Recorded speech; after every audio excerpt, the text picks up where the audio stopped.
Welcome to episode 9 of Kovic Talk, where we're talking all things music and science. And my God, have I got a guest for you. The cool thing about this is we are actually recording this a second time. I'm going to tell you why. I'm going to do a quick shout out to everyone who's supporting this podcast on Patreon as well. And it's just patreon.com/Kovic. And I put this, like I do all podcast episodes, out on that platform early so people can see that before it goes public. And there was so much feedback about this episode, we had to do it again. There were so many questions. There were so many people who did the research that you suggested and then just lost their mind about it. So we're gonna go from the start here, and I'm glad we kind of get a second run at this. Without further ado, I'm going to introduce my favourite brother, Mr. Ben Kovic. How are you doing? Not too bad. How's it going? Are you ready for this one? I think so. You ready for round 2? Yeah. We're kind of semi-rehearsed on this, aren't we? So yeah, a lot of stuff to remember. So hopefully I don't get any numbers wrong or something like that. But I wouldn't worry about it because there's a lot to try and uncover. But before we start, there's one thing to make sure everyone realizes as they're watching this. You know, you are the brains essentially behind the production and the songwriting and the guitar playing and all of the kind of best parts of our music project. And there's a lot of people who wanted to hear a little bit about you and the music stuff you're doing before we dive into the super geek stuff. So do you want to give us a rundown of what you've been up to recently? Yeah, I mean, we've been working on the second album, just getting that ready and finished recording. So I do a lot of the production work, you know, actually getting the songs recorded for iTunes and Spotify. And then when we go to get to play them live on tour, I play guitar on tour. So in a nutshell, that's kind of what I do. So how do you feel about diving into the deep end on a subject like this? You know the title of this is going to make people think that you're a bit of a lunatic. Probably, and that's kind of why I like to do it, because I think that's what everyone's first impression will be. And hopefully by the end of it, people might change their mind on their initial reactions to the title of the video. Yeah. And maybe have an opinion change. That's what I'm hoping. If anyone did hold these opinions, maybe they change. So, obviously, I've known you all my life, and you are probably one of the most critical thinking people. You're the last person on the planet to buy into fad conspiracies. You like to deal with facts. And on that note, I kind of want to, there's a real big reason for this. I kind of want to build people a picture of you as a person right from when you were young. And if I start off by saying, you know, as a young kid, I remember you being quite fascinated by how things work. You were very much into aviation, everything like military aircraft, flight simulators with games and stuff growing up. You always loved learning how things function and worked. And the big one is that you're a trained pilot as well. So when it comes to aviation, aeronautics, not only do you have this kind of passion side of the interest, but what's it like actually flying aircraft, and what are the key things that you think you've learned that take you into this conversation? Well, I mean, from a young age, obviously, our dad is a pilot, for people that don't know. You know, he's got thousands of hours as a captain. He flies the fastest civilian aircraft, the Citation 10. So growing up, we'd always had a dad who could teach us how to fly from a young age. So we're in a very lucky position to be able to do that. And I guess the interest sparked from there, really, having a dad who could fly. It's a pretty cool thing to do. And getting into the process of learning how to fly and going through your private pilot's license, it's a very steep learning curve, going from knowing a little amount to getting in the captain's seat and learning how to fly yourself and only have yourself to rely on in the air to keep yourself alive. I mean, that's kind of probably the reason why I got into flying, was probably through dad flying. It's worth noting, when you did your training, it wasn't just about how to fly a plane, was it? You were learning about propulsion systems, radio, you know, how radars work. There was a lot of mechanical knowledge and scientific understanding about how aircraft fly. I remember you telling me a story, not really a story, but I remember you telling me about, for example, stalling aircraft. I remember you explaining that as aircraft get slower and slower in the air, there's a possibility that they can stall. Do you remember that thing? So, and how you think about things like this? Yeah, well, I mean, that's a case that kind of relates to the story of the UFOs that we'll go into, where in flying, there's quite a lot of situations where your personal beliefs or your intuitions can be completely wrong in the face of science, where literally your gut instincts, your natural reactions can end up getting yourself killed. So a stall is a really good example of that, where my natural instinct going into a stall, which is basically where the wing doesn't have enough lift to keep flying. In an airplane, one wing will usually drop before the other one. So your natural instinct is to correct it by turning the control stick the opposite way. Mm-hmm. So that actually makes more drag on the wing that's already stalled, and it will put you into spin, which can kill yourself, really. Yeah. You crash the plane. So you get taught not to do that and to have to control yourself to not pull the other way.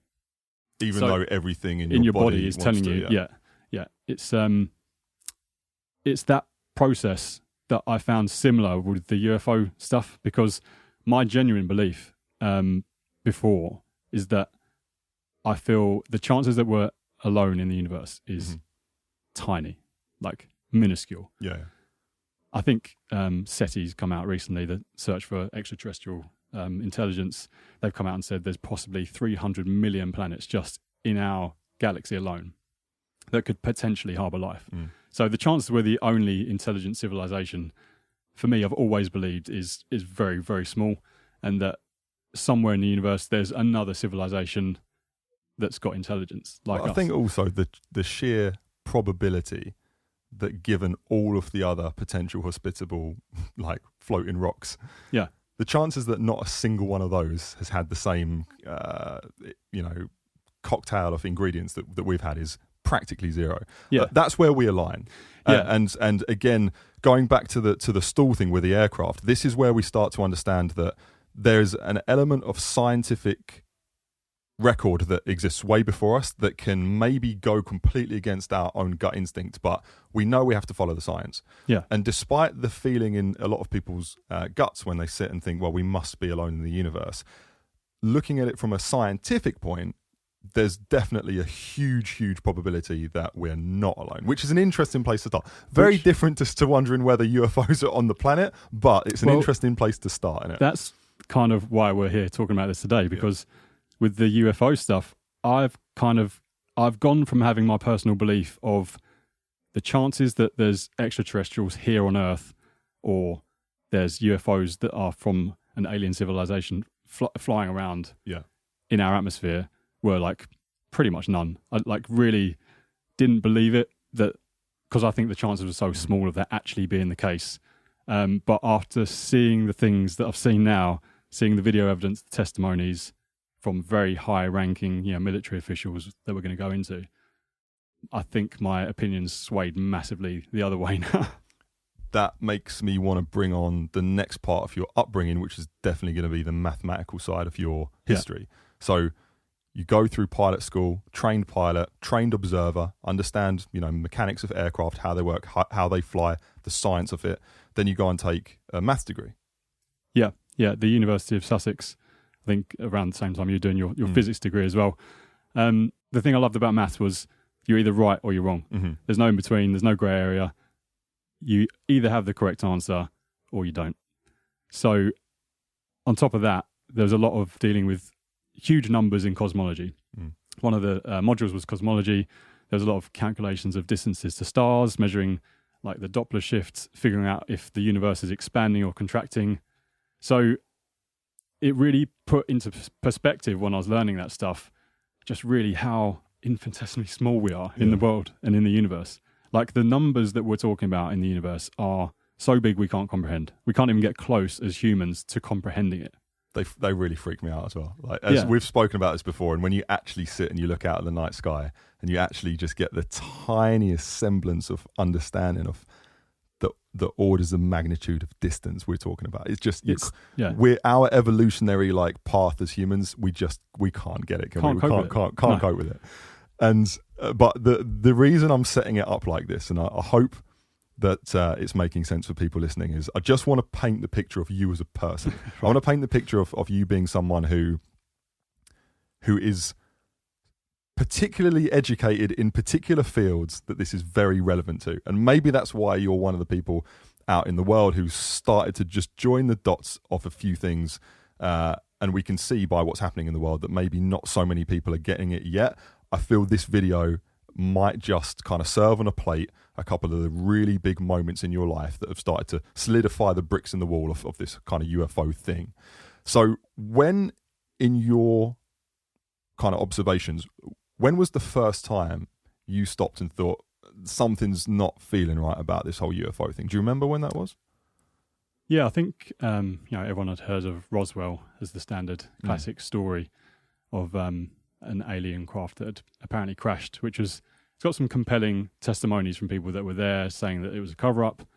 But again, like the hard evidence is pretty scarce. It's a bit of a tough one to prove outright. It definitely was that. But I guess that was probably an initial start.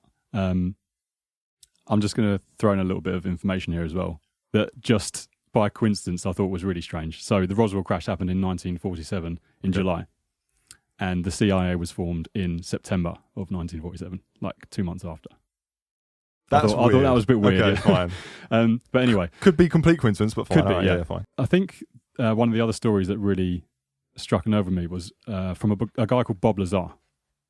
Now, I've seen the interview, and we're going to put a link below this video for people as you describe this. Very important that everyone knows as they're listening to what Ben's saying, we've got all of the links to all of the references of where he's getting this stuff from.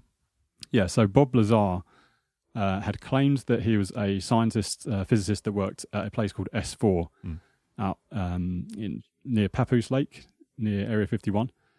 And he had claimed that he'd worked on reverse engineering the propulsion system from an alien spacecraft that had been recovered either from a crash or an archaeological dig or something like that, is what he said. Pretty big claim. And most of these stories that you'd hear about these UFO crazies coming out saying that they've been abducted or making up these extravagant stories, it's always really hard to tell if anyone has got a semblance of sanity and credibility about the story. And I think Bob's one stood out to me as having this semblance of like credibility of like, hold on a minute. Enough that it convinced you, or you watched Bob Lazar's interview and was still on the fence? I'd say I was on the fence, but after looking at all the other stuff that's happened, I've kind of got to the stage of thinking the chance of this all being coincidence, again, is getting smaller and smaller the more and more I see about it. So what was it in Bob's testimony or his interview? And again, this is filmed, isn't it? Bob's interview. Yeah, interview from 1989, I think it was. What are the things that he said in his testimony that he worked on alien spacecraft? What are the things he said that struck a nerve with you? He said that he was tasked with reverse engineering the propulsion system specifically. So he was trying to figure out how the thing was powered. Now, obviously, we've got sci-fi back then from the days of Star Wars. You can make up anything you wanted. But he had come out and basically said that this thing worked by focusing gravitational waves. It could produce its own gravity by firing a particle through a cyclotron into this element 115 that doesn't exist on Earth. It very specifically has to be this element because it has to be the stable isotope of this element for very specific reasons. It was like a matter and antimatter reaction, so it was like near on perfect efficiency. There's no like heat residue from that process happening, and then the decay from this element 115 would be put through a tuning tube or something like that into a gravitational amplifier. So it sounds pretty sci-fi, like you read it out of a... Yeah, so at the time he's saying in the interview there's a couple of theories about gravity, whether it's gravitons or permeated by waves. So they're both theories, but he's stating pretty clearly this thing works by focusing gravitational waves. This is where a couple of people who listen to the podcast know that about my background being in physics, and I couldn't help, since our last conversation, I couldn't help but dig in, and I was like, right, something's got to be, I call bullshit somewhere along here. And here's the things that freak me out about the Bob Lazar interview. The conviction in which he talks about gravitational waves being used as a propulsion mechanism was strange, because it wasn't a discussion for him. It wasn't like, and if you rewind the clock back to the 1940s, 50s, it wasn't jets or anything like that. It was not. Well, I mean, rotors. we were still trying to figure it out, right? It's like, okay, gravity was a really weak force in comparison to other forces that we observe. It's like, how does that work? We thought it was gravitons, like a force-mediating particle that was exchanging gravity, and we thought that, okay, maybe these gravitons go through different dimensions, which is why they're so weak. that was the leading theory at the time. It wasn't really gravitational waves. And then there's the second thing, which is this, quote unquote element 115 that doesn't exist. And then, on Earth. well, it doesn't exist on Earth. It doesn't exist in the periodic table or whatever. Then when we fast forward to, don't hold me on dates, but obviously this is YouTube, someone's going to look it up. Element 115 gets synthesized for the first time around the sort of 2004, 2005 mark. Yeah. So this guy's like, with absolute convictions, like the elements 115, we spin a cyclotron, we fire something at it. The stable isotope of the stable 115. isotope of it. So not only do we go to 2005, then people actually go, oh, holy shit, like we've made this element 115, it's heavily radioactive and it decays into all of these particles. But the problem with that is that when it's synthesized, it's only for a very, very short period of time. So it decays and it's gone within milliseconds. Exactly. He's saying, there's possibly up to like 500 pounds of this stuff that they have from the craft. Like they have the material of this stuff.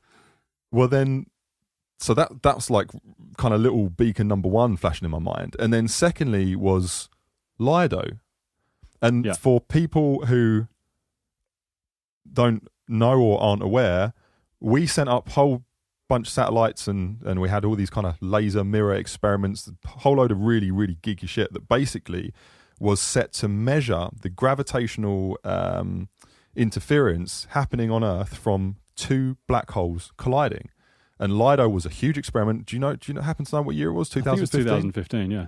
Yeah, so 2015 happens, spend God knows how much money on this experiment, and then we go, oh, gravity is permeated by waves. And we proved it. And we're like, yep, there we go. We measure it for the first time. So there's two things happening. Bob Lazar, his interview and testimony is either based on some theories and he kind of guesses, either it's just a complete fluke that he's got a couple of these things on the money, or he's telling the truth. Yeah. Combined with the way that I felt he was explaining it, just the gut feeling when you watch him speak, is that I would expect someone when they lie about something like that to be elaborating and going over the top on the story and maybe saying things out of context, way out of proportion. When you hear him speak and the way that he describes this experience that he had, one thing that struck me was when he said he had a look on the ship and he got to have a look inside it. So he claims to have actually been on an alien spacecraft. And he's drawn a diagram of how the thing looks, the rough measurements of it, where the engines are, the gravitational amplifiers and things like that. And he said the feeling that he got when he looked inside was an ominous feeling that he shouldn't be there. I thought that's such a strong descriptive way of saying that story. It's not what you'd expect, is it? I wouldn't expect that to be said by someone who's lying about it, because it felt like a genuine emotion. That's a pretty rare one as humans, to have an ominous feeling that you shouldn't be somewhere as a human, like on planet Earth. Yeah. It's like, of course, we can go anywhere we want. And so to have that feeling struck me as a strong descriptive term that he used. So you're watching the Bob Lazar interview, you've got a feeling in your gut that maybe he's not being, disingenuous. You kind of believe in him. So that's the first moment that do you believe him then, or are you still thinking, well, hold on a minute, this guy hasn't got any hard evidence, I'm not there yet. How did you feel after that thing? Yeah, it was more, he hasn't got the hard evidence to definitively prove what he was saying. But I found the story was so compelling and made so much sense that I was swayed more towards believing him than not, but still... There's a lot of things that are a bit rocky about it. There's a lot of people definitely ready to discredit him in 100 different ways. There's a lot of things that don't necessarily add up with Bob having not recorded some kind of proof or tangible stuff. He claims to have some element 115 somewhere. It's all a bit like there's enough holes that you can't conclude much from it, can you? At the end of the day, no, it's just a very, very interesting story. But coupled with some of the descriptive things that he said about these craft, when you combine it with what's been happening recently in the videos we've seen recently, again, it's like, what are the chances that what this guy said in 1989, we're seeing 20, 30, 40 years later, happening? It's crazy.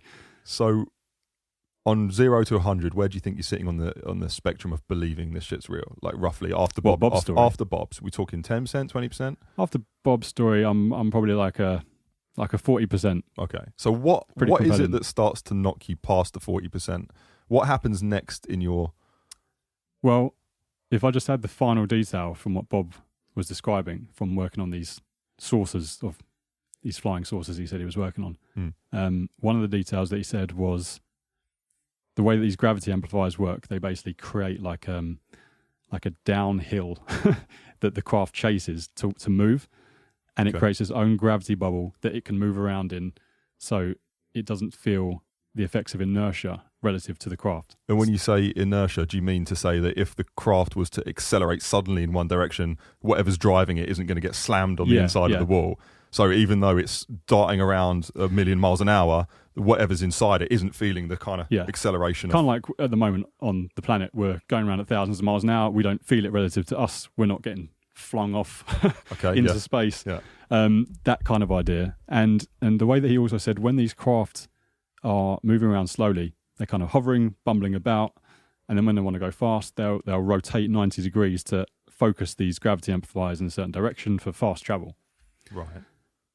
So when you combine that with some of the videos that have been coming out recently, for me, it's like, there's got to be something to this. That couldn't have just been chance that he said that, and we're now seeing that in these videos. That's really weird. And do you want to, when you talk about these videos, again, you're going to put links in, but what have you seen? What you're saying that there's actually hard proof now of UFOs actually being recorded on camera? Yeah, so this is the line for me where things started to become real, really, because we've now all of a sudden gone from UFO stories and folklore in the past of someone like Bob Lazar, just do you believe him or not? There's no solid proof, to now we have video evidence of these things flying around, and they're not CGI'd, they're not faked, they're not made up. There's been... You know that there's a lot of people listening right now that are going to find it very hard to believe that we have documented video proof of UFOs flying around. Yeah. And these are officially released videos from the Department of Defense, from the Pentagon. The Pentagon released these? Yeah. Like the Pentagon? Right, okay. They have a statement. I think I've got it on my phone if you want to read it. It would be worth definitely going into a little bit of detail on it, because I'm definitely more interested in building the picture probably before we go into those big moments that we are seeing now. Again, this is the second time we're recording this. A big reason for that is some news broke the day we were going to release this podcast. Yeah. We'll go into that news in a bit. We won't go into that right now, but suffice to say, this isn't just some gazette somewhere in some local town releasing some grainy pictures of some disc. This is the New York Times, the Pentagon, the US government coming forward and going, look at these things. We've got a load of shit flying around and we don't know what it is. And they're pretty confident at this point, having had a chat with their mates in China and Russia. They're like, yeah, not us. So, okay, but what is the statement then before we go into the next part that the Pentagon have said? So these videos that have been released, I think 2017 they were released, and more recently, a couple of days ago, they said, the Department of Defense is releasing the videos in order to clear up any misconceptions by the public on whether or not the footage that has been circulating was real, or whether or not there is more to the videos. The aerial phenomena observed in the videos remain characterized as unidentified. That's from the US Department of Defense. So we're going to talk about one of the first videos to drop.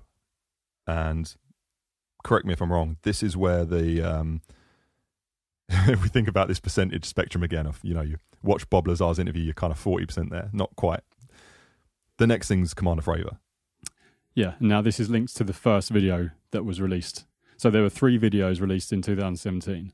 The first one was called FLIR, or FLIR.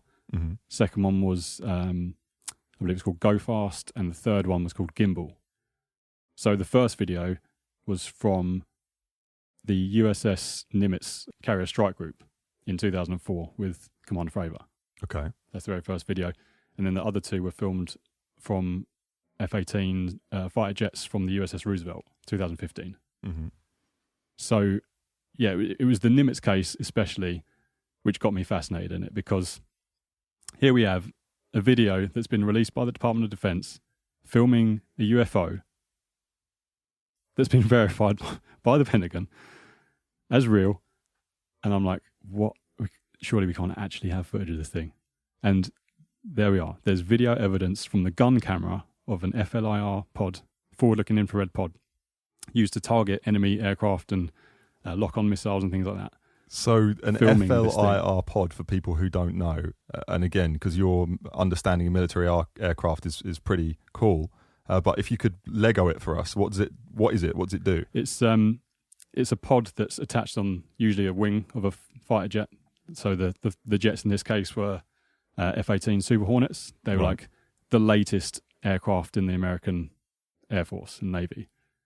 The latest development that we have, like basically. So it's kind of the most high-tech camera, infrared observer. It's got different modes that you can basically, if you're going to want to look at something, it films in the infrared range, so you can see when things are hot or cold relative to the surroundings.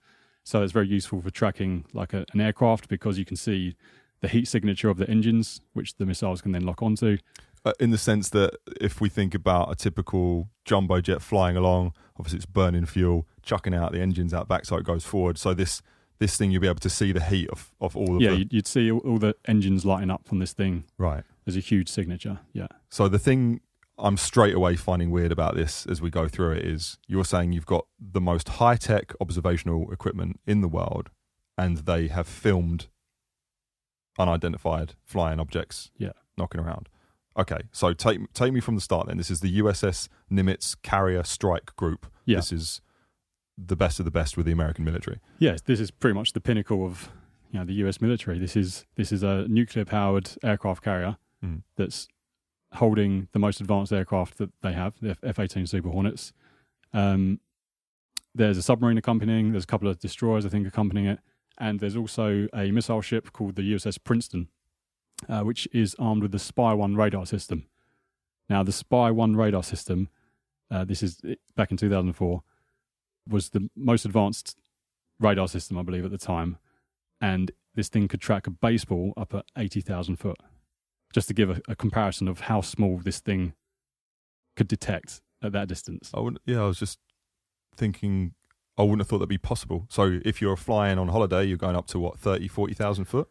Yeah, like to put it in perspective, like a commercial airliner will be flying about 37,000 foot, about 550 miles an hour. So you double that, you go twice as high as when you're on a normal plane, and you take a baseball, and that radar can pick up the movement of that tiny little thing. Pick that signature up, yeah. But even if it's not producing heat? No, it's just literally the bouncing of the signal. Reflection. Yeah, reflection of the signal. So literally anything bigger than a baseball in our atmosphere, basically. Up to 80,000 foot, yeah. Up to 80,000 foot is going to get seen. This thing can detect it. Okay, right. I'm with you.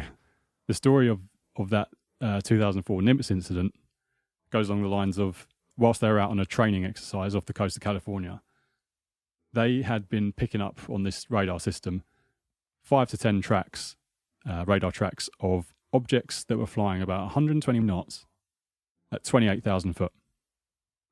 So that's a really peculiar flight signature for a plane. Why? Because at that altitude, the air's kind of just thin enough that you need to go quite fast to maintain enough lift on the wings. And why is that? Because the lower you are in the atmosphere, the more dense the air is. So if you're flying on a conventional wing, the wing works by the difference in pressure below and above the wing. So if the air is thicker, you can get more lift out of it.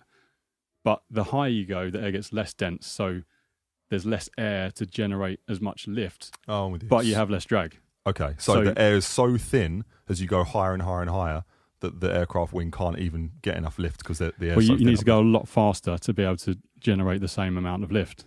Okay. So you're saying that something that is really, really high has to be going a certain velocity in order to stay afloat. To stay flying, so, and 120 knots isn't... So, I was talking to Dad about this and going through it, because the radar operator had also said that the tracks are quite strange. They're not like any normal signature they'd see. And kind of the only conclusion we came to was it's probably either a hot air balloon, which in that case would have to be a pretty specialised hot air balloon, and it wouldn't be flying in a formation of 5, A weather balloon? Yeah. I mean, that's about the only thing that it could be, but it wouldn't make sense that there were 5 of them, all flying in the same bearing, spaced out in formation. Okay. So it couldn't really be a plane. If it was a plane, it would be very, very close on the verge to stalling all the time and basically falling out of the sky. Mm-hmm. It's too high for a helicopter because the maximum altitude a helicopter's ever been is about 25,000 foot. Okay. So for something to be flying that high, that slow, consistently in a formation of like 5 to 10 of these things is a really strange signature. So that's the first thing that they were like, this is weird. And this is all documented because you don't Yeah. mess around with this stuff. This is No. military. Well, part of that issue was that because they were picking these tracks up around where they were doing the training exercises. They thought it might be spy equipment from Russia or China or something. Well, the first thing is they don't know what it is, right? So Yeah. it could be anything. Well, I would have thought that the first thing that comes to mind for most people listening is going, it's obviously a technology from another nation. Someone's obviously put some balloons up there to go and watch what the Americans are doing with these naval ships. Yeah, so they decided to go and check it out because they didn't know. So they got to go find out, well, what is it? Right. On top of that, they got these things flying around in their airspace and it's presenting a possible collision, right? Possible mid-air collision for the jets that are operating in the area. So they decided to go and check it out and see what it's all about because they'd been picking these tracks up for a couple of days. Mm. So one day, Kevin Day, who's the radar operator on the Princeton, he had sent out a real-world task in for the jets that were just leaving from the Nimitz, and that just happened to be Commander Fravor's flight with his wingman. Now, Commander Fravor's the head of the like top of the Black Aces. He was at Top Gun school along with Kevin Day. Like these guys are at the top of their game, right? This is these are not like training pilots. Mm. You know, this is a guy with thousands of hours under his belt. He's been directed to the radar vector of where these tracks are coming from to go and try and have a look at one. So they say we got. So just so I've got that right, USS Princeton, bunch of super high tech jets on board. They go, right, pick this thing up on the radar, and then they go and send these jets in, and Commander Frey was sitting there ready to go and essentially intercept this thing. Yeah, they've been given the headings to go and intercept this thing that they're seeing on the radar. So obviously they don't know what they're going to look for. They're just being sent to this target destination. As they're sent to go and intercept, they get to an area on the radar called merge plot, which is where the little dot on the radar is the same as the dot of the F-18 jet. Gotcha. So on the radar, when you're looking at a 2D display, they're in the same like vertical airspace. So it's up to the pilot then to have a look in the visual arena around him to try and figure out what's been picked up on the radar. What are you looking for? What is this thing?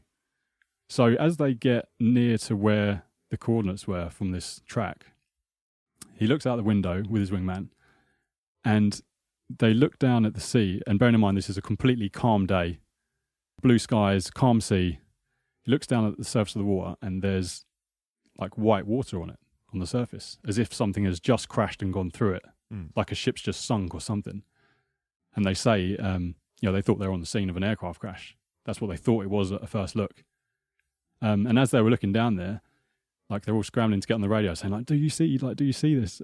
And they'd seen this 40-foot white tic-tac shaped object buzzing around on the surface about 200 or 300 foot above this white disturbance in the water. And they describe it as the movement being like a ping pong on the inside of a glass, like dotting around erratically, side to side, instantaneously moving from one direction to another. So Commander Fravor's wingman stays up on high cover, like looking down, and Commander Fravor decides to go in and try and get as close to this thing as possible to have a look, see what it is. So as he's gone... This is what I'm finding weird. So he's looking at this. Human eyeballs now. Human eyeballs are two of them, yeah. So two pilots that are military trained observers. These guys have got to know all of the enemy aircraft for target identification purposes, right? You can't just be looking at something in the sky and be wondering what it is. Should you shoot it down? Should you not? Yeah. Yeah. You got to be trained in knowing what you're looking at.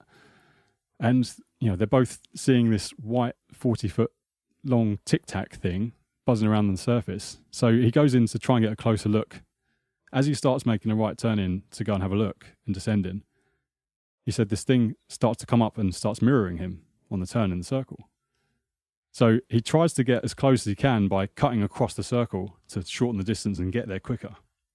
And he said as he's cut across the circle, this thing, as it's come up on the nose, has just shot off in a different direction faster than he's ever seen before. And that's just bang goes. Just gone, like in a second, out of sight from both of them. Bear in mind, this is coming from a pilot who's a trained observer who should know what enemy aircraft are looking like, what all aircraft look like. Do you think someone like that could just be really tired and seeing things? No. No. But then surely, I mean, there's so many questions that people... This was both of them though, right? It's not just one. It's both of the pilots. Because even as I was asking that, when you go, well, surely he must have been seeing something. It's like, no, because this is where the radar comes in. Yes. And also two of them have seen it. It's not just him, right? Yeah. And bearing in mind, you've got a pilot who is used to intercepting enemy aircraft, dealing with combined intercept speeds of like 1,000 knots plus. So he's used to seeing things like going past him very, very quickly, saying that this thing had shot off faster than he'd ever seen. That's quite a statement coming from someone like him. So where'd it go? So this is where it starts getting weird. So that if you take two stories, one is Commander Fravors' story where he said this thing had apparently gone from where he was to his cap point 60 miles away. What's a cap point? It's a combat air patrol point. Okay. Which I think is where the radar operator basically sets up some patrols to guard the airspace, I think. He said this thing had gone to the cap point 60 miles away in under a minute. Now... Hold on. They're tracking the tic-tac on the radar. They say it goes to a point 60 miles away in under a minute. So the details My here maths isn't too good, but yeah, okay. So we've got two bits of information here. One from the program unidentified, which I'll link in as well, where he says this thing has gone 60 miles in under a minute. And then another one, which is an interview with the radar operator who would have the most detail, right? Because he's looked at the logs the day after and got the numbers as exact as possible. Right. So if you take Commander Fravors' one, which is saying 60 miles in under a minute, that's 3,700 miles an hour, something like that. It's hypersonic, 3,000 miles an hour plus. I'm trying to think to kind of Lego this down for me, for people listening. 37,000 miles an hour. So 3,700 miles an hour. 3,700 miles an hour. But if you listen to Kevin Day, who was the radar operator on the Princeton, right, who had the logs from the radar, he was saying it went 60 miles in 2 seconds. So surely that's like the speed of light. It's underneath the speed of light. So it works out about 108,000 miles an hour. And this is okay. We've got to slow down a little bit because this is undisputed. They got this on the radar. They're looking at this object. They're tracking it. The guy's seen it. Two people have seen it, and they've gone, we have the measurement. We can actually see. How do they know it's the same object? How do they know it's not something that's a different object that's appeared somewhere else whilst the other one's gone off? I don't know if there's some cloaking device or something. Possibly. I think they would see. So I don't know what the resolution of the radar would be with the refresh rate, but I imagine they would all along the way. Or they'd probably see a blurred line or something. But we've got a scale here from the conservative estimate of 3,700 miles an hour, which is hypersonic, right, or 108,000 miles an hour, which is probably the more accurate reading from the radar operator. Well, then the next question is, if this really happened, how on earth would they be able to come forward and just talk about this publicly? And why would you? Like, surely this would be kept like completely under wraps. Well, this is kind of where the whole UFO stigma stuff comes in, because having that is actually a powerful tool. Because if you have a pilot who wants to come forward and talk about this, you just label him as crazy, and he's seeing things. That's such a good point, and because if you're like Top Gun and if you worked your whole life to be the pinnacle of like the US military as a fighter pilot, the last thing you're going to do is risk your career by coming up to your, captain or whatever and being like, I'm seeing shit. Like, I saw a spacecraft. They'd be like, am I good to fly that $18 million jet tomorrow? Let's just put you. Yeah. Okay. Yeah. So there's so many questions I already have about this.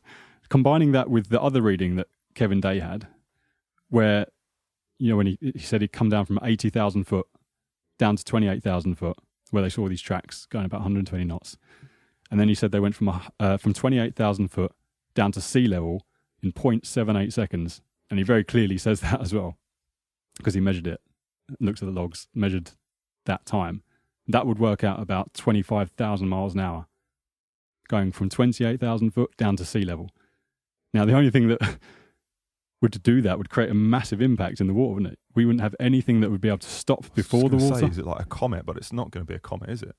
No. Not something that's going to fall and stop and then go down. Yeah, fall, then stop, then hover, then move slowly, 120 knots, then go back down to sea level. I guess, going through all this, it just seems too good to be true that this is all documented. But again, for people who are watching, listening, you have to see this for yourself. You have to make your own mind up. You have to go Google Captain Fravor, Commander Fravor. You have to go and listen to this guy talk and hear his own testimony. He's a very, very rational, very sensible, well-educated, trained fighter pilot. He's not your typical guy who's... If anyone's going to know what this could have been in a... in the inventory of other air forces, it's that man. Well... He's going to know. Jumping one leap ahead, let's give the benefit of the doubt and say, right, there's clearly some things knocking around in US airspace that we have no idea how to combat, let's say. Like, if this thing has capabilities way beyond anything that we understand. And just to put that into perspective in terms of what we would have had at that time and aircraft within the inventory, just as some measurements. If you think a commercial airliner is 37,000 feet in altitude, 550 miles an hour. Our dad's fastest civilian aircraft, 51,000 foot, about 700 miles an hour. SR-71, which is like one of the most high-tech reconnaissance aircraft, flying at 2,200 miles an hour, up at 85,000 foot. So we're getting higher and higher. And then you have the X-15, which can be going 4,500 miles an hour and up to 300,000 foot, like basically a rocket. All of these things do not have instantaneous acceleration. And we can't even achieve that speed that was measured. Apart from the X-15 is the only one that could have got to that speed. But bearing in mind, we're at 28,000 foot. The air's probably too thick down there for it to get through at that speed. And down to sea level, the sea level speed record is less than 1,000 miles an hour. So why do you not think that this is some next level technological leap from another superpower on Earth? Why do you think that this isn't the Chinese who have managed to develop something crazy, or Russians or anyone for that matter? So this was the second point of things that I'd seen which really started to make me go, well, yeah, where we are on the scale at this point then. What's happening? Yeah. That for me was shoved it probably up to like the sort of 75-80%. Like, either all of that footage is all faked and everyone's lying about it for some weird conspiracy reason. Okay, hold on, slow down. There's footage of the Commander Fravor thing? Yes. Ah, wow, okay, right. Sorry, yes. So after he'd went out and seen that, when he landed back on the ship, the very next flight that went out, which was piloted by a guy called Chad Underwood, I think, he said, I'm going to go and film this thing. Right. So he went out in another Super Hornet, I think it was, with this FLIR gun pod, targeting pod, radar. Yeah. And he went out and actually captured what they'd seen before. So this is the footage that you can watch on YouTube called FLIR. Released by the Pentagon. Yes, released and declassified, and basically said, this is a real video, real footage that you're about to see. So you can go and watch that, and I've linked it in the description. And for the sake of the podcast, although we can't play that video, what are you seeing in this video? So on that, you see basically a tic-tac shaped object on this screen, and you get a lot of information from that. It says like the altitude, the range, speed, and things like that. And what happens in the footage is it's focusing on this object. It zooms in a little bit, and you can see it's a weird kind of tic-tac shape. And you can see the heading moving very, very slightly from right to left. It's like moving it like a degree at a time. It goes from right to left and gets to about 8 degrees left. You can see at the very top. And then this thing just disappears out of view. So bearing in mind, this is from a targeting pod designed to be locking on to targets to not escape so that you can fire a missile at it. I was just going to say, this isn't your typical camera VHS, blurry thing that someone's holding out in the sticks. This is the highest grade, highest definition possible kind of. Well, I mean, yeah, it's still a little bit on the grainy side because of the nature of how far the thing is away that you're looking at. But it's more what you're seeing in this video it bears so much weight because any other conventional aircraft that you'd see on this thing, you'd be able to see the heat signatures. Yeah, like we said before, you see the gas shooting out. You'd see exhaust somewhere. Yeah. The thing has no wings. It has no rotors. It has no jet engines. It's just seemingly working by anti-gravity. It's just hovering there, like with nothing else around it. So creepy, isn't it? Just hovering there. And it's weird that you're not making this up. No, it's weird that you're not bullshitting. That this is actually stuff that's actually out and has been vetted. I mean, look, I know there's going to be loads of people here that are going to be like, "Oh yeah, the American government and the Pentagon, they've got together and made some bullshit video to like." But why? To what do you mean? But why? Well, to have people like you or anyone else for that matter be shiny object away from the real shit that they're doing, away from like some. Okay, so take that example, right? It's a cover up for the real shit that they're doing. Kind of like what happened with the SR-71 program and the F-117 Nighthawk, the stealth bomber, stealth fighter, where they would play on UFO reports to hide the fact that they were actually developing these aircraft. So they did do that then. So the government even has a history of putting bogus stuff out there just using these UFO reports to like discredit what was really going on. Right. But if they were doing that for this, then why would they have spent trillions of dollars developing fixed-wing aircraft even today, like developing the Raptors and things like that, when they have this technology? Because they want to keep it under wraps. They want to keep it away from the Chinese and the Russians. Okay, so where this breaks down for me is connecting stories that happened from the Cold War era. So this is where it gets a little bit even more crazy. Throughout the 60s, there were loads of reports, and again, I'm linking videos to interviews with a lot of military personnel. These are high-ranking officers. These are missile launch officers. Yeah, not that people don't trust you, but they're going to be following these links and they're going to be looking this shit up. Yeah. There's interviews with a lot of these people about incidents that happened over US military bases for the US nuclear arsenal for their missile sites. Right. Okay. And also in England as well, in Rendlesham Forest, RAF Bentwaters. There's lots of stories of UFO incursions above the missile sites where UFOs had been spotted hovering over and tampering with missiles. Bollocks. That was my first thought. Surely not. There's so many people. You're saying that in the 1970s we had and 60s, yeah. We had UFOs knocking around, particularly over nuclear bases, just for lols. Well, this is where you start going down the rabbit hole of like the intentions of these things, because after 1945, when the Americans dropped the first nukes on Japan, after that's when UFO sightings started to spike all around the test grounds of where they were testing missiles. So 1945 onwards, 47, like Los Alamos, where they had the Manhattan Project, like they started getting a lot of UFO reports around their nuclear sites. Okay. But these specific cases in the 60s and 70s, these UFOs had actually tampered with, and in some cases shut down and armed nuclear missiles. Yeah, I think that's the point, and this is all documented again. Like there's a guy called Robert Salas. He was a launch officer, right, at Minot Air Force Base, I think, in Montana. Mm-hmm. So this guy is in charge of launching nuclear missiles.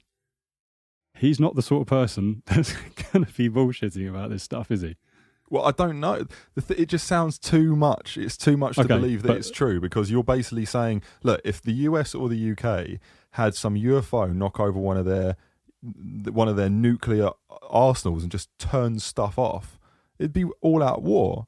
That's probably the biggest act of aggression you could ever make, is to go to a foreign nation and start disarming. Well, I think actually attacking them would probably be bigger, but but that is a form of attack. But put yourself in America's shoes, right? You've just had something fly over your missile base and switch off your nukes without how? What? No.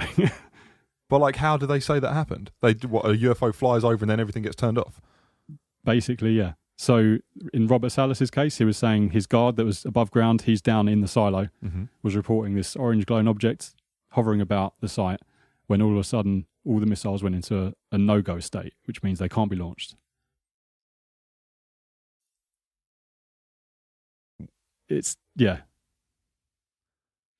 And a big orange ball knocks around a big nuclear missile base and turns off. I mean, surely these have got to be the highest security systems in the whole world. Yeah. Whether it's the software end of things in terms of how the things are run, or the hardware in terms of the guards around and everything's going to be like Fort Knox. That's the thing that I am not believing / getting is this is not something that feels like it could ever have happened. Well, there's a guy called Robert Hastings who's interviewed, in his words, hundreds of people from these bases with their testimonies on this. And you have people. So again, real people have seen this stuff, and they've seen it, and they said, "Yep, I saw it. It came over the base, shut down the nukes." And then there's official reports of these things happening. Military reports. They're all told not to talk about it, to shut up, be quiet. Now, to me, that does also make sense that you'd be told to not talk about it, right? At the time, yeah. Because, well, for a number of reasons, you don't want anyone knowing that someone's got the capability to shut down your most powerful weapons. Yeah.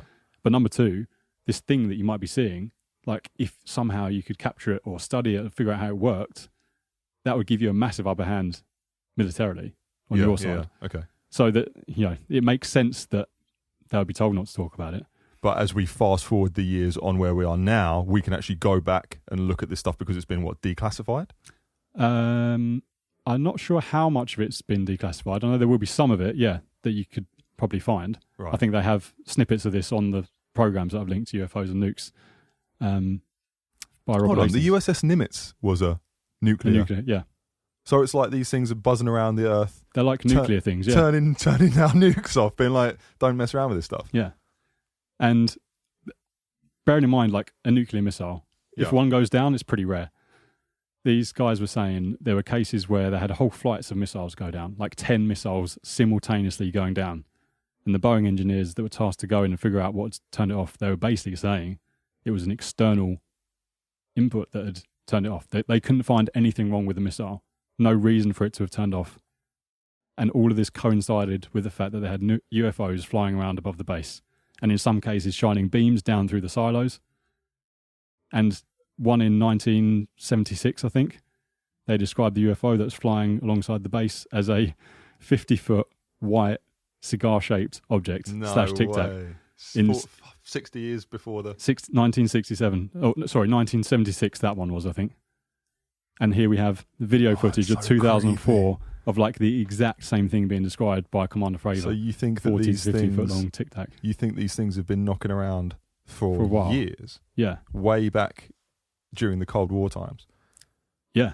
I mean, I don't think this is the testimonies from hundreds of military personnel who. Well, put it this way. I say it like that because I know you've taken a lot of time to scrutinize the evidence that you've seen, because you're the sort of person that when you this is why I trust you, and this is why we're doing this, because I'm like, people need to hear you talk, because for whatever my testimony's worth, it's I fully know you, and I know that you're not lying or bullshitting or have some other reason to. It's I know that you're the first person that is going to critically trying to break down the theories or look at all the holes in the game plan to see what doesn't stick. And you're now at the point, really, of saying UFOs are here. We know they're here. They've been here ages. We have proof. It's not a question in your mind anymore. Yeah, and on top of that, so the bit where I was like, okay, well, why are they all? It's all American. It's all happening in America. And then it's like, well, no, it's not. It happened in an American Air Force base in the UK in Rendlesham Forest. But not only that, there was leaked KGB documents saying that the exact same things were happening in Russia at the same time in the Cold War. So they thought... So they were both thinking each other, the Russians have sent something over to switch our nukes off, and the Russians are thinking, the Americans have sent something over to like tamper with our nukes. Fuck. So for me, it's like, that kind of rules out the fact that it's either Russia or America making these things back in the 60s, let alone now. Well, I would have thought, maybe naively, that at this point, when there's no way in hell that the Pentagon is going to come forward with verified, declassified videos in the manner that they have, unless they have 99.999% assurance that this isn't another international superpower like screwing around with them. They wouldn't do it. They'd keep it under wraps. And this is the moment where we look at the news that happened in the last couple of days, where, I mean, this is the overturning now of 100 more declassified documents and videos from the Pentagon. That's just happened recently, in the sense that they're saying they're going to give it over in June, I think. Yeah, apparently there's going to be some big disclosure of some information that they have on the subject. So then, and again, this came from Patreon. Someone said this on Patreon. Why? Why are they telling people? Why are they putting this out in the public now? I think by this stage, they've kind of figured out this cannot be in our enemy's arsenal from America. This isn't Russian. This isn't Chinese. And vice versa. There's probably China's probably corroborated with someone else and figured out it's not American, it's not Russian. And I think probably we're at the stage now of, as humanity, going, guys, we thought it might be you. We kept it under wraps, but now we don't know what it is. I think we all need to have a look at this and have a work out what it is. Do you think that there's a possibility that behind closed doors there's such a concern about the fact that now all of these international superpowers are going, there's been stuff floating around in our atmosphere for so many years that they're kind of overturning it in the hope that, like, the hive mind of the planet and all of the experts and all of the people who are well versed in doctored footage and understand, they must be sitting there thinking, surely someone in the public is going to be able to tell us what this stuff is. Well, if not that, then also opening up and kind of cutting out the stigma of it. Whereas before, someone might be embarrassed to come forward with some footage that they might have of an experience where they'd seen something in the sky out of embarrassment. Whereas now that information might actually be very handy to start linking bits of the puzzle together and go, well, this craft looks like that one at this date, and they maneuvered in the same way, and this one used this propulsion system to do this. I can see how that would be the case, especially if you're a commercial pilot, especially if you're in charge of lives. Well, there's a lot of commercial pilot reports on these as well. Yeah? In Unidentified Season 2, you'll have a couple of interviews from pilots on there that have seen lights unexplained, filmed it on their phones. Yeah, there's lots of reports. Wow. And when you said this is a motion to try and maybe undo the stigma to start some task force now to try and start to unpack the problem? Well, it's funny, isn't it? The US have started making their Space Force to have superiority in space around about now as well. So that's funny timing. But probably more so to dominate the world in terms of making sure that they're in control of the next level up space as opposed to China or Russia. So look, I mean, I know for everyone listening, again, this is probably a lot to digest in one conversation, because maybe there's people out there who are listening going, don't buy this guy, Ben Kovic. He sounds like an idiot. He sounds like he doesn't know what he's talking about. Don't buy it. And there's probably other people who are just realizing, like, holy shit, there's UFOs on our planet. And as we talk about this spectrum now, and you think about everything you've seen and done, from 0 to 100, and I'll ask you two questions. The first one is, from 0 to 100, how likely do you think it is that there really are UFOs flying around on Earth? I'd say 100 now. You'd say 100? From everything I've seen, and from the sources that they've come from. There are definitely UFOs flying around in our atmosphere. We don't know what they are. Second question would be, from 0 to 100, what do you think the likelihood that these are extraterrestrial craft? So before I answer that one, there's two other stories that would back up this point as to why I'm pretty much swung now to having the only logical explanation to all of this as being they're not from Earth. They're either extraterrestrial, extra-dimensional, they're from under the sea or something, like somewhere we don't know. It's SpongeBob. But we, as humans, haven't made them. So, as part of linking the other stories that I've already told, the white cigar shape, Tic Tac shape that we've had described in 2004 in the Nimitz case, and in 1976 at the UFO sites, at the nuclear sites, missile bases, I've linked another video. It's from Salida in Colorado. And this video is taken on a handycam from a guy just filming out in Colorado with his daughter. You can hear them talking on the camera. And he is filming this thing up in the sky on a clear blue day. It's a white cigar-shaped object just hovering there. And you can hear him in the description as he's describing it, saying he saw this thing. It must have covered 100 miles in a couple of seconds. Completely unrelated story. No chance that it's been linked to any of the other ones. And he's just describing exactly what we've seen in two other independent stories. It's too weird. That's too freaky. Yeah. And the other thing maybe to mention, because again, I had a little look at some stuff. There's a lot of people on the net who are really, really, really good at all of the highest technological ways of manipulating footage. Yeah. So the thing to bear in mind is nowadays it's actually pretty easy to see if footage is doctored. And this stuff holds up. I mean, obviously it's vetted by the Pentagon. So the assumption is that they're not sitting there, CGIing stuff and sending out. But there are people in the public space who are CGI experts, who are the best in the world at doing this stuff. So if this stuff was being doctored or manipulated, people would have ripped it apart already. It's pretty easy to rip this apart. And a lot of these sources that you're posting are sources that you've gone through, you've obviously vetted them yourself. So as you do go into researching this, but you got to tell me the second Is that actually three now? I thought the other one. The third video that was released, called Gimbal.